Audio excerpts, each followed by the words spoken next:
Natural gas vehicle advocates are pushing for more fleet vehicles to make the switch to CNG and LNG. This has led to a lot of trash talking at this year's Natural Gas Vehicle Conference in Long Beach, California. Clean Sky's Lee Patrick Sullivan is there and explains. I'm at the Long Beach Convention Center at the exhibition hall right next door to where the Natural Gas Vehicle Convention is happening. And this is where WasteCon 2009 is going on. It's the national convention for sanitation companies. And it seems to be a good fit because as more and more diesel fleet vehicles are switched to natural gas, the biggest push could be with your garbage truck.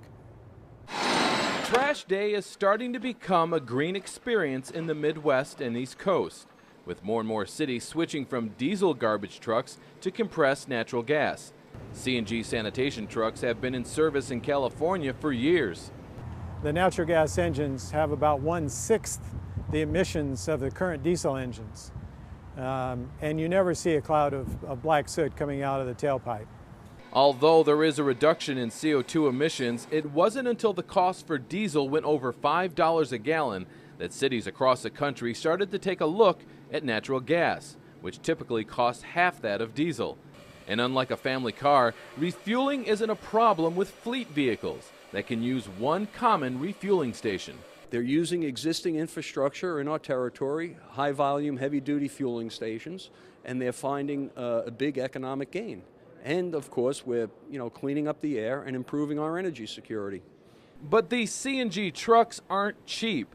Typically, one like this is more than $50,000 than its diesel counterpart. And here's where Uncle Sam comes in.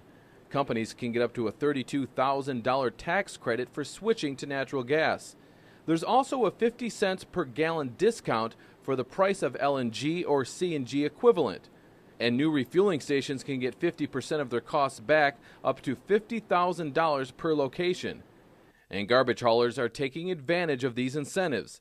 Natural gas use in the industry has more than doubled in the last 5 years, with more than 100 cities making the switch. A total of 4,500 CNG garbage trucks are expected to be on the road before the end of this year. Trash trucks are perfect application for natural gas. They go out in the day, they come back, they use a lot of fuel, they don't drive a lot. I mean, they're running, but they're getting 2 miles a gallon because they're just stopping, starting.